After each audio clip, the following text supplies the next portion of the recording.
Here's another recent reads video.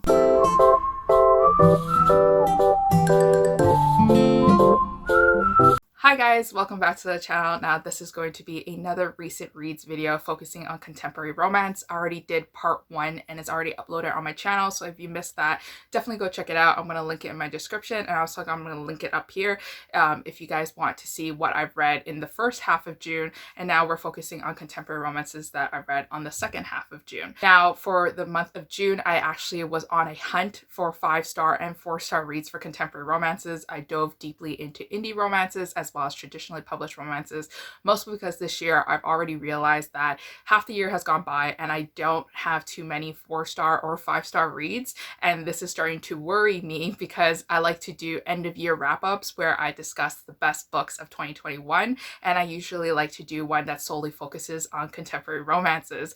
And so far this year I've been quite disappointed with some 2021 releases, and I don't have too many to recommend to you guys, so I was on a hunt for it and I managed to binge a lot of contemporary romances, and I ended up finding a couple that I do really like and would like to share my thoughts on. So let's quickly get started with some of the books that I did read recently that I quite enjoyed and some that I did find mediocre. So the first book that I did read is called Very Sincerely Yours by Kerry Winfrey, and now Kerry Winfrey is actually the author of Waiting for Tom Hanks and also Not Like the Movies. Now I really liked Waiting for Tom Hanks because I love Tom Hanks. I just find that he's a great actor, he's a great guy, and he has done me no wrong with the movies that he has portrayed in. Basically, Kerry Winfrey is a really great romantic comedy writer. She's a chick lit writer. Her writing is just so easy to get into. It's sweet, it's fluffy, and it's something that you can read and feel comfort in.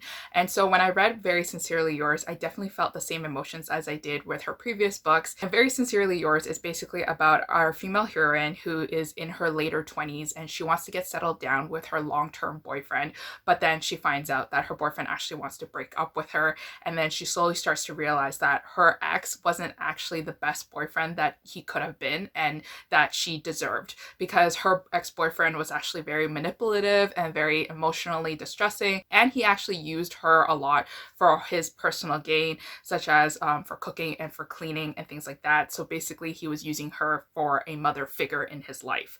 And basically our female heroine feels like she is not progressing in life because she is in her later 20s, and while her friends have successful careers and other people are kind of taking life by the horns and kind of like exploring and finding excitement, she is working at a toy store that she feels like she's very stuck in. There she actually watches a child's television show that she secretly adores and obsesses over. Our child television show is kind of like a Mr. Rogers remake. Basically our hero is actually kind of a Mr. Rogers figure. He is a host of a child television show, and there he discusses, you know, thoughts and feelings and how to properly express yourself to children.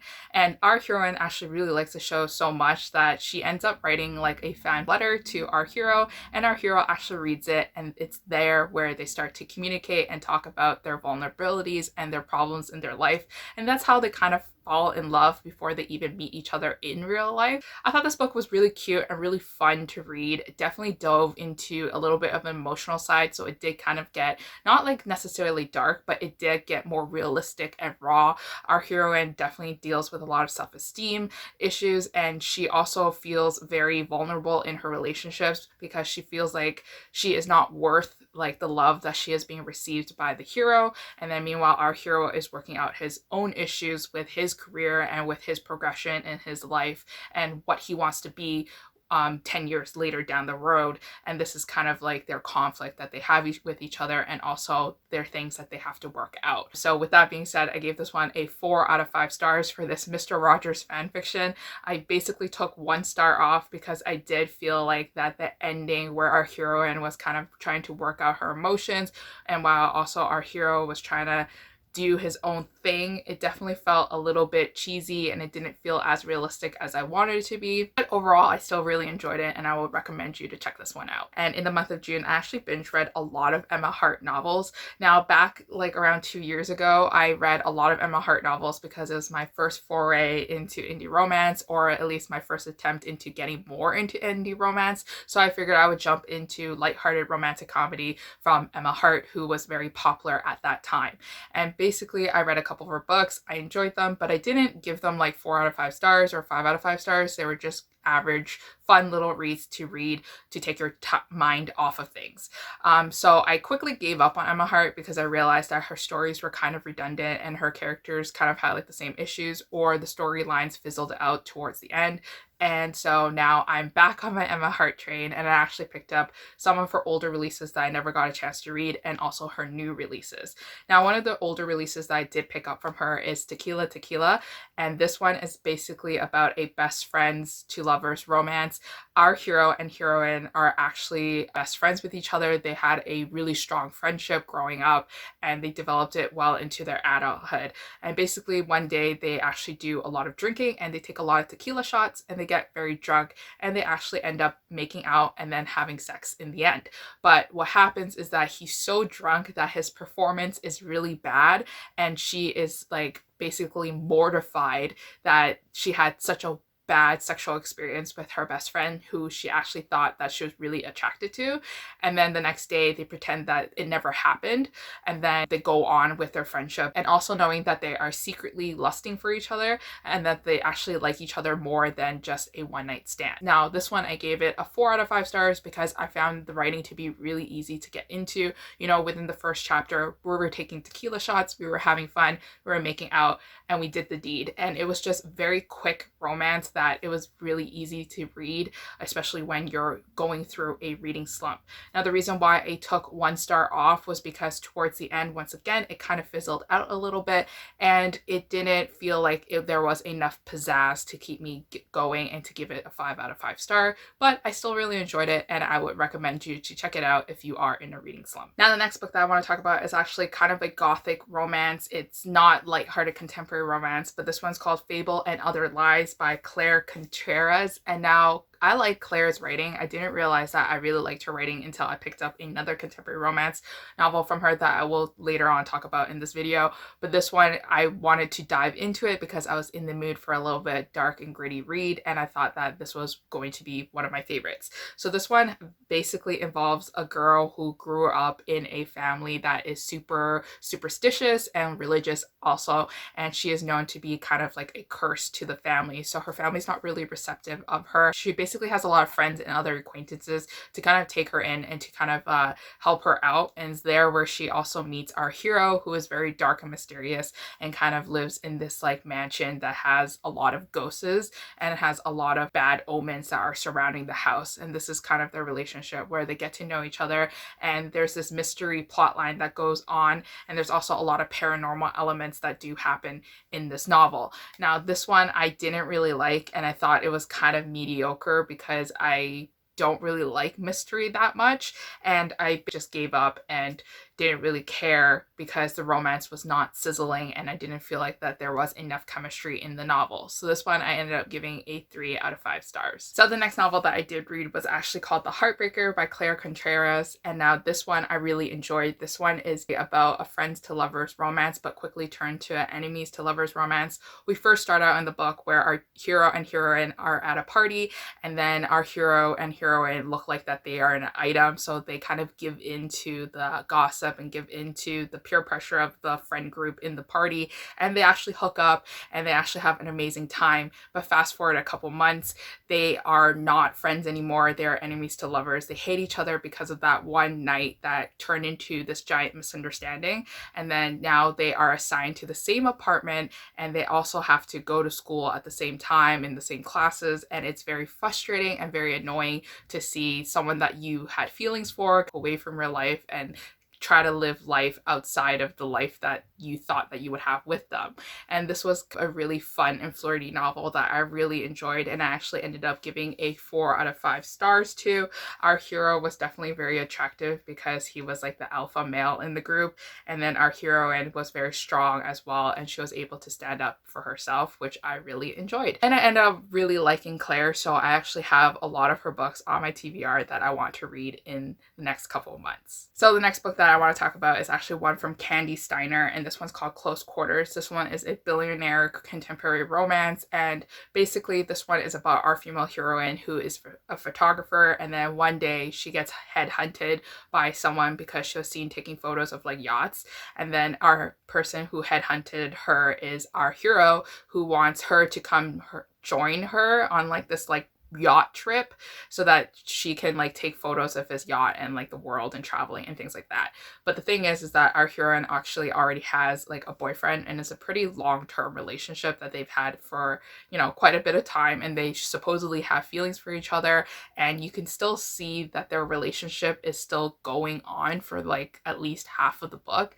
But then you start to realize that our heroine is actually really attracted to her boss, which is our hero, and you know, things get blurred, and definitely like emotional cheating does take place, and also like physical cheating does take place in this book as well. Not necessarily like between like the main character and her boyfriend, but also like her boyfriend with other characters. So if these are the themes that you don't want to read in this contemporary romance, then definitely don't pick it up. This one I actually ended up giving a 2 out of 5 stars because I was just so sick and tired of our heroine kind of emotionally cheating on her boyfriend while she was still with him, and like being always so attracted to her boss. Like she literally cannot stop thinking about him, even when she is having sexual intercourse with her boyfriend. And I was just like, I hate this book so much. So this one I gave 2 out of 5 stars. Definitely would not recommend. So with that being said, I read another Candy Steiner book, mostly because I saw Lacey from Lacey Book Lovers have this book on her TBR from Libby. She shared it on her Instagram story, and I was like, okay, fine, I'll read one that you're reading right now. So The Right Player by Candy Steiner is basically a sports romance. Our hero is actually a football player, and he's like really famous. Obviously, he makes a lot of money, but the problem is that he's always in the friend zone. Like girls always try to hook up with him because they want his money and they want his like power, but they never want him for him. Or if he likes a girl, the girl puts him in a friend zone, and it's kind of like that woo is me, you know, sad story that, you know, nice guys finish last kind of like trope. And then our heroine, on the other hand, she's kind of like a player, and she doesn't like to have relationships with people that she hooks up with. So she has like a 3-date rule where she basically can only see a guy for 3 days, and then after that she breaks it off because she can't form emotional attachments to people, because she feels like that, you know, relationships aren't a thing, and like she can never have like a long lasting relationship with people. So when these two people meet, sparks fly, and they obviously are coming from very different backgrounds and ideologies with their relationships. So our female heroine is also an interior designer, and then our hero just moved into town and needs an interior designer. But then our heroine also really hates football players, so he actually lies and says that he's a real estate mogul and he just needs someone to fix up the property that he bought. And so the relationship is kind of built on a lie, so it's very iffy because now there's, you know, that something is gonna happen, and that like once it happens, our female heroine's not gonna feel like that she trusts him anymore, so it kind of bites him back in the butt. Anyways, this one I gave it a 3 out of 5 stars, mostly because it was a solid romance. Like I really liked that they were really attracted to each other. I felt like the chemistry was, you know, there and present, and I felt it, and I liked the amount of personality and sass that our female heroine gave. But overall, I still didn't feel like that this one was as solid as it could be, and it wasn't like my vibe. Halfway through I did get really bored with it because it was a very slow burn romance. So 3 out of 5 stars for me, and Candy has quickly become an author that I know that it's going to be a hit or a miss. Now the next contemporary romance that I did read was Hard Crush by Mira Lynn Kelly, and now this one is featuring a hero who is very nerdy. He is a tech mogul, and he basically is like the CEO of this tech company. He's a gazillionaire, like he's just so rich, and he's very smart and very innovative, but he goes back to his small town for something, and then there he runs into his long-term crush. And then afterwards our heroine is the person that he likes, and our heroine actually likes him too. They have kind of like a childhood romance kind of thing, but then they broke it off, and then now this is a second chance romance between our characters. This one I thought that it was lighthearted and it was fluffy. It was sweet to see how other characters kind of like tried to do matchmaking and put them together in close proximity with each other and kind of nudge them closer together. But overall I still felt that it was a very average romance, and I ended up giving it only a 3 out of 5 stars. You know, nothing to write home about. Was it memorable? Not really. During during my Emma Hart binge, I ended up picking a book called Miss Fix-It by Emma Hart, and now this one took a very nice spin to the regular contemporary romance novels that we see with heroines with basic jobs. Our heroine is beating down the patriarchy and kind of like taking back on feminism by becoming a female contractor, and she is like the owner of her business and in this very small town, so everybody thinks that she is amazing because she does an amazing job, and everybody kind of goes to her for advice to fix up their houses. So our heroine is actually hired by a new single father who comes into the small town, and he has like 2 children that he takes care of and he's trying to raise in this small town that he doesn't know anybody from. And there he befriends the contractor who is our heroine, while our contractor heroine is kind of like fixing up around the house. She actually becomes kind of like a motherly figure to the 2 children, and they play family throughout the whole book because she's always there and she's always taking care of the children when he's really busy or when he doesn't have time to do certain things. She kind of steps up to the plate and do it, and they know that they shouldn't have a relationship because they have a working relationship, but they can't resist each other because they have like a really strong attraction to each other. Whenever they see each other, they just feel like they need to be close to each other. This one, I gave it a 3 out of 5 stars. I really liked it because our female heroine kind of melted. She never really thought of herself as a mother before. She never really thought of herself of becoming a mother before, but she quickly realizes that, you know, the emotions that she has for him are real and strong, and that she's willing to give up a part of herself to help him out and to like be a part of this family.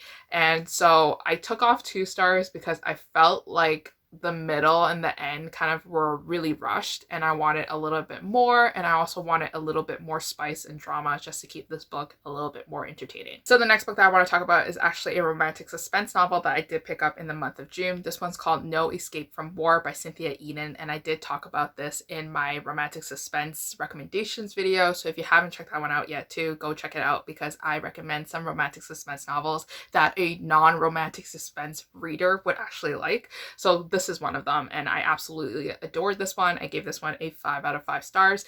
This one has a second chance romance that is super angsty. So basically our hero and heroine were together for a very short, brief amount of time. It was explosive, you know, it was more a body connection versus like a mind and emotional and soul connection, but they felt something there that they knew that if they worked on it, they could be a very, very long relationship, and it would be a forever thing instead of a one-time thing.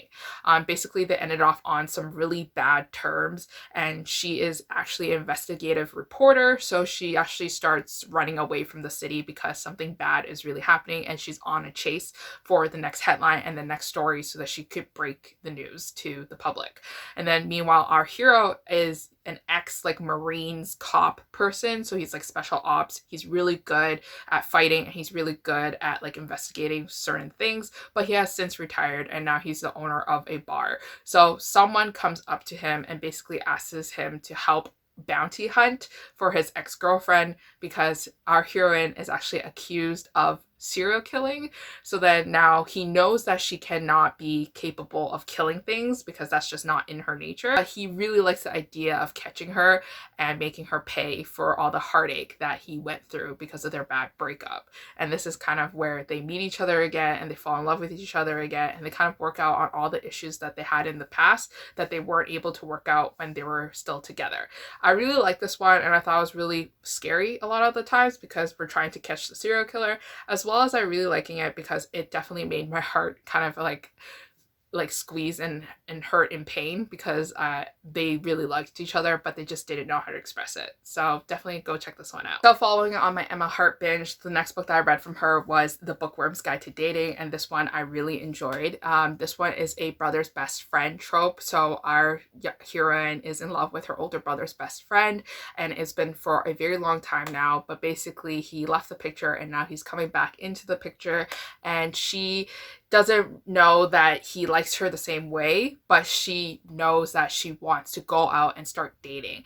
So she decides to ask him for help, and then he is supposed to matchmake and help her find herself, and also to spread her wings and to explore and to meet new guys. But what ends up happening is that they have a stronger connection than her with like all these other guys that he sets her up with, and it's a very, very cute romance. I really like this book because it was about a bookish heroine, and it's like something that you could really relate to if you are a bookish person. Like, you know, if you read a lot of books, I'm assuming you do because you're watching this video, then you could really connect with this character.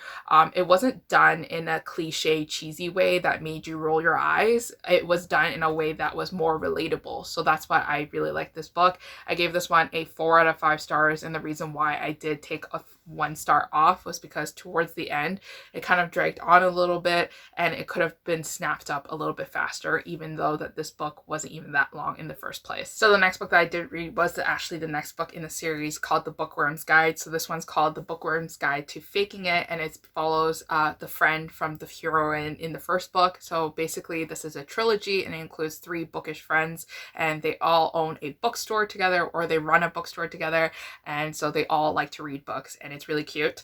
But this one follows our second friend, who is another bookish character, and she basically had a really bad ending to one of her high school relationships, and guess what? He comes back into the picture, and this is the second chance romance. He is an all-star baseball player. He is a hot celebrity, and so she's wondering why he's even bothering to be in the same bookstore as her, because shouldn't he be at practice, or shouldn't he be like doing something that is not reading?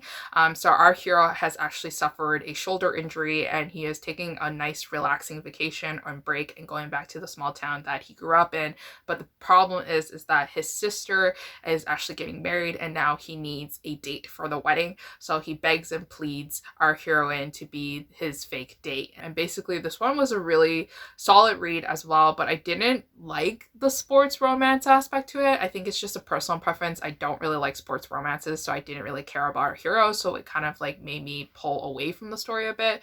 But I gave this one a 3 out of 5 stars, and I still quite enjoyed the series to continue on to the last book. So the last book in the series is called The Bookworms Guide to Flirting, and this involves our heroine who cannot believe that her 2 best friends have found like loving relationships, and she is still suffering that kind of like gap where she broke up with an ex, and then now she doesn't trust men to kind of give her heart out and to wear her heart on her sleeve. And basically she has this really annoying roommate who is British and who is actually friends with the hero in the second book, and then he came from England and he needed a place to stay, so he crashes at our heroine's place. So they are roommates with each other, and she doesn't really care about him because he's just infuriating. So she ends up going on this speed dating like event, and she is shocked and surprised that her roommate is actually sitting in front of her, and that they are on a speed dating date. And then this is where they kind of work out a relationship where he tries to set her up with as many guys as possible and matchmake her, and then she kind of explores herself and tries to become vulnerable once again to the opposite sex. But what happens is that they actually like each other, and it's getting tougher and tougher to get their hands off of each other. I really like this one mostly because we saw other characters from the previous books' lives in this book as in the finale of the series. So what I mean by that is that we got to learn more about the previous couple's relationship, because the previous couple's relationship kind of bleeds into this one, and we got to see like parts of those relationships kind of flourish and flush out more. So I really like that aspect, that they were all interconnected. So you definitely have to read this series kind of in order so that you don't ruin things for yourself. But overall, this one, I gave it a 3 out of 5 stars, mostly because our main heroine was very like pick-me girl, like that trope. If you guys know what pick-me girl is basically she's so different from everybody else. She's not like other girls. And then I also felt like that this relationship could have been a little bit more spicy, I feel like, and a little bit more dramatic. But overall, I still really enjoyed the series, and I would recommend you to check this one out. So the next Emma Hart novel that I do want to talk about is called Catastrophe Queen, and this one is basically about a female heroine who has a lot of catastrophes circulating her. She's supposed to be very relatable because nothing really works out her way, and everything kind of turns into a big mess. This one is also an office romance, so our heroine is actually a personal assistant to our hero, and our hero is like the opposite of her. They kind of have a working relationship with each other, and it works out pretty well most of the time, and they try to fight off their attraction to each other. Now, I'm going to be honest, this one was kind of forgettable. I gave this one a 3 out of 5 stars. I felt like that the tone of this writing was a lot different from all the Emma Hart novels that I did pick up this month, so I felt like that maybe this one might be one of her earlier works where she was trying to get into the groove of writing romantic comedy. I'm not too sure, but I'm sure that this one was a fantastic hit back when it was released, when a lot of readers wanted to read relatable content. So the last book that I do want to talk about in this video is another Emma Hart novel. This one's called Hot Mess. This one involves a social media superstar who basically got into a really sticky situation when her ex actually made like a revenge sex tape and leak it, and then now she is like in a lot of hot water because a lot of people are judging her for being inappropriate and slut shaming her, which is like horrible stuff that happens. And Emma Hart discusses this in a kind of like a light but also realistic and romantic comedy way, so it's not as dark as you think it would be. Basically, she runs away and she goes to a small town, and right next to her is our hero who lives there as a single father to a younger girl, and the younger girl actually looks up to her and actually really likes her YouTube videos, and they kind of form a friendship. But our hero doesn't think that it's appropriate that our heroine and his little girl is hanging out with each other for too long, but sparks fly and they end up having a relationship. This one I gave it a 3 out of 5 stars, mostly because I didn't really care about the aspect of her being a social media star and then getting into a lot of trouble with the paparazzi and also with the fame. I don't like celebrity romances, so this is why it's a very plain Jane novel to me. Overall, it's not really that memorable anyways, and it fizzled out towards the end, just like a couple of the Emma Hart novels that I've read so far. But anyways, that is it for all the contemporary romances that I did want to mention in my June little wrap up. Hopefully you guys are enjoying this and picking up some books to add to your TBR. I'll be back with a new video. Bye.